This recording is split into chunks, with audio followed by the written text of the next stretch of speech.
Okay. Um, Hi. My name is Lee. I usually go by Suga7. And I have a theory about Kingdom Hearts 3. I'm new to YouTube, so I'm not really sure how to post this, but I'm gonna give it a shot. But if you just listen to what I gotta say, it might click to you. And if anybody can kind of help further my theory, then that's greatly appreciative. Okay, so right off the bat, okay, I'm gonna give you exactly what my theory is, and then I'm gonna explain why I believe this theory is correct about who the Master of Masters is. Okay, so without further ado, I believe the Master of Masters is Luxu. And the reason why I believe the Master of Masters is Luxu is because I've looked around and I haven't really seen much of anybody saying something like this. But at the end of the day, when it comes down to it, what I believe is time is a great like, and it's really shown throughout all of Kingdom Hearts, especially with Xehanort. Xehanort goes from one part of time to the next part of time. He's able to go back through time, and he's able to do this all while in possession of the Master of Masters, no name Keyblade.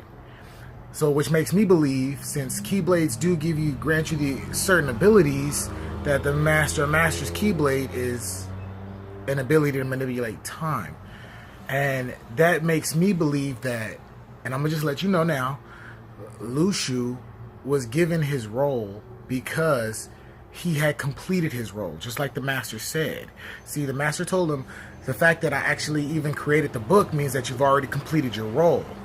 That must be because he was the previous Luxu that completed the role and went back in time to give the no-name Keyblade to the present Luxu back in Kingdom Hearts Union Cross. I can't remember. I'm sorry, guys. And basically, he gave him the Keyblade so he could reset the loop, so he could restart the loop. And he made sure he didn't give him a Book of Prophecy. Why? Because he didn't want him creating any typical paradoxes. Basically, meaning if he had the book, he would go by the book instead of going by what he actually needs to follow, his own thought process. That's why he doesn't want him to do anything. He doesn't want him to contradict the book, basically. So that's why he didn't give him a book. See, because if Luxu decided, hey, I'm not going to do this because it's in the book, and what happens if I don't do this because it's in the book, then he fucks up the timeline, and he fucks up the loop. So that's why the Master of Masters didn't give him a book, because if he gave him a book, he would actually have to go, he would mess up the timeline, which means Luxu wouldn't be able to actually see throughout time. And that's another thing. Luxu has been body jumping. We find that out at the end of Kingdom Hearts 3 in the secret pages, that he's been body jumping. He doesn't care about a name anymore, as he stated in the final scene. Hey, these days they call me Zigbar, but whatever suits you. He doesn't care about a name. So Luxu is just a name to the Master of Masters. My theory is that Luxu, the apprentice Luxu, grows up to become the Master of Masters and uses the Keyblade, once he gets it back, to summon the Foretellers, goes back in time and restarts the loop. Another theory I have for this is basically the fact that, like I said, he was going back in time. Xehanort goes back in time. I'm sorry. Xehanort was actually going back in time. Xehanort was going back in time in possession of the Keyblade. So he was able to go back in time and actually be the man in the brown robe. And he was actually Ansem, and he was actually Xemnas, and he's actually able to pull them from different timelines.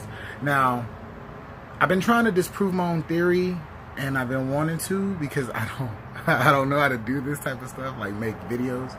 But I really do think my theory holds weight, because at the end of the day, Luxu literally is the only one in the likeness of the Master of Masters.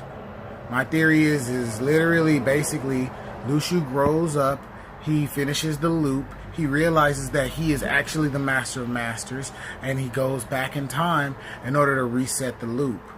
Now, in the box, that's a whole nother theory. I've been trying to figure out what's in that box, honestly. People say it's the Master of Masters heart. Some people say it's other things, but honestly, I don't know. It could be what the Master Masters completed, what Lushu literally completed at the end of his whole pilgrimage of roles that he had to fulfill for himself in the past. And he could have put, who knows, Sora's heart in the box. I don't know. But basically, that's my idea. Lushu is literally a baby version of the Master of Masters, set forth to go fulfill his role. He's told not to interfere in the war. He's told not to interfere with the unions. Watch him, let them go by and do what they do. He's told to actually give his Keyblade down and pass it down so that his eye can see so that the Master of Masters' eye can see the future. But literally, he's been told to watch the Keyblade. So he's the eye that's gazing into the future. And since he's from the beginning timeline, and you know that you can actually go from whenever your timeline started to whenever your timeline ends, you can jump back and forth. He has the ability to go back to when the Master of Masters was actually alive and impersonate the Master of Masters. Not saying that there is a different Master of Masters, but I'm basically saying he goes back from his timeline to the past, and he basically becomes the Master of Masters. Since he's from that timeline, from Daybreak Town, he can go back there if he can manipulate time. And all this time while he's been body jumping, he hasn't been able to because he was fulfilling the Master of Masters role. He didn't know he was the Master of Masters, but the fact of the matter is that he learned he's the Master of Masters at the end of everything. Hey, I've completed everything, I've done everything, and hey, so it must be me, because I have to go back in the past. Maybe that's what happens when he opens the box. Maybe he learns the realization that he is the Master of Masters, and that's one more role he needs to fulfill. See, we know with all of the other foretellers, everybody else didn't complete their role as thoroughly as they should have. You know, Ava and Lushu, I believe, are the only two that actually fulfilled their roles. Lushu confirms that Ava fulfilled her role. He's like, oh, and she carried her role out. Basically, I feel like Ava might have been the traitor, because Ava is the only one that actually fulfilled her role, and she did what, you know, the Masters told her to do. Same thing with Lushu. As opposed to like Ira was supposed to be the leader, and he kind of wasn't a great leader. Freaking Envy was supposed to make sure everything was stable, and she ends up getting into a fight with Aced, and you know what I'm saying. So like, and then she's going back and she's telling Ira everything as if she's basically his eyes and ears. And then with Gula didn't figure out Gula's only role was to find out who was the traitor. He couldn't do that.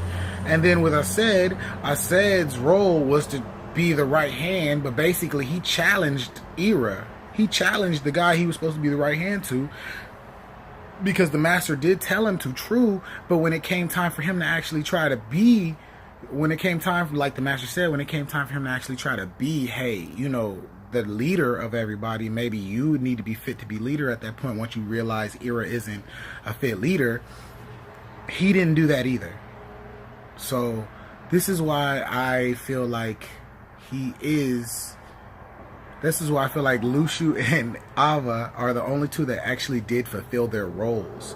And I wonder why that is. I've wondered why that is for a very long time. So I've come to the conclusion that basically Lushu has to fill his role. That's why he doesn't have any. Sorry guys, I live in the hood. So basically he doesn't have any. Lushu doesn't have like anything to do besides pass the Keyblade down and watch the Keyblade as he did until it finds a Seeker of Darkness, and then it comes back to him. And Ava basically had no role but to gather up, you know, the dandelions, which she did. And I guess she carried out the ending of her role. I believe when they actually spoke in, I believe that's Union Cross. I might be getting them mixed up with everything, but you know what I'm talking about. The cover pad, the back cover. That's what it was called earlier. Back cover, sorry. But in Union Cross, when they actually talked, or Kingdom Hearts Kai or Key, when Lushu and Ava actually spoke, I believe that Lushu told Ava that she was the traitor. I have a feeling that maybe that's what he told her, and that's what she couldn't believe or fathom, because she was so devoted to the Master of Masters.